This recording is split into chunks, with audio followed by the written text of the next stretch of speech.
Matthew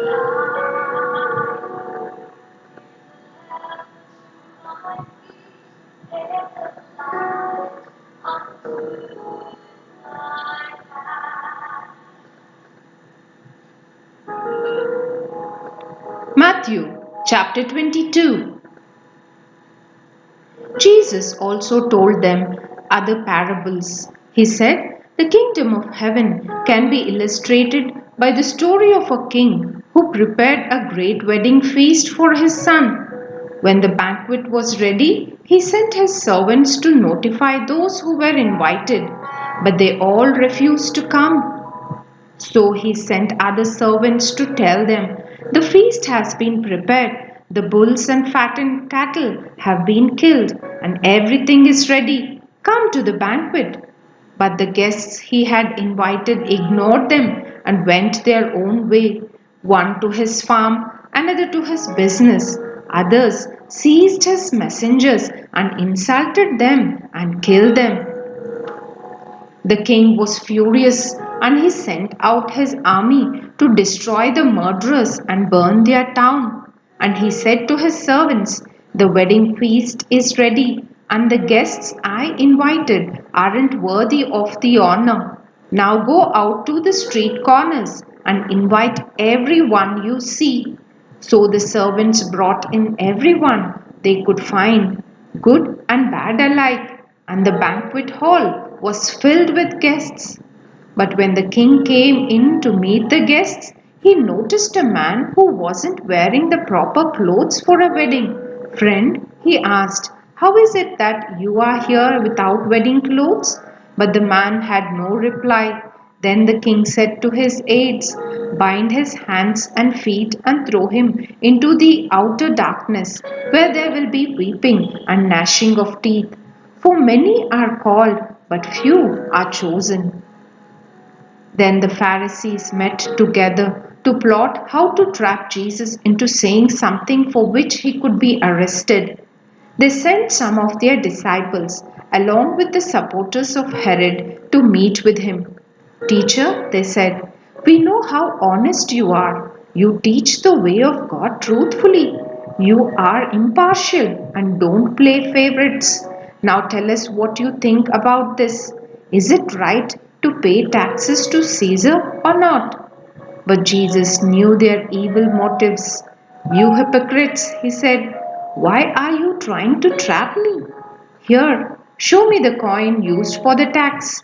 When they handed him a Roman coin, he asked, 'Whose picture and title are stamped on it?' 'Caesar's,' they replied. 'Well then,' he said, 'give to Caesar what belongs to Caesar, and give to God what belongs to God.' His reply amazed them, and they went away. That same day, Jesus was approached by some Sadducees, religious leaders who say there is no resurrection from the dead. They posed this question: 'Teacher, Moses said, if a man dies without children, his brother should marry the widow and have a child who will carry on the brother's name. Well, suppose there were 7 brothers. The oldest one married and then died without children. So his brother married the widow. But the second brother also died, and the third brother married her. This continued with all 7 of them. Last of all, the woman also died. So tell us, whose wife will she be in the resurrection? For all 7 were married to her.' Jesus replied, 'Your mistake is that you don't know the scriptures and you don't know the power of God. For when the dead rise, they will neither marry nor be given in marriage. In this respect, they will be like the angels in heaven. But now, as to whether there will be a resurrection of the dead, haven't you ever read about this in the scriptures? Long after Abraham, Isaac, and Jacob had died, God said, 'I am the God of Abraham, the God of Isaac, and the God of Jacob.' So he is the God of the living, not the dead." When the crowds heard him, they were astounded at his teaching.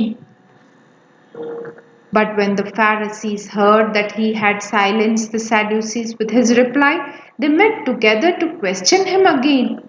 One of them, an expert in religious law, tried to trap him with this question: Teacher, which is the most important commandment in the law of Moses? Jesus replied, You must love the Lord your God with all your heart, all your soul, and all your mind. This is the first and greatest commandment. A second is equally important: love your neighbor as yourself. The entire law and all the demands of the prophets are based on these two commandments.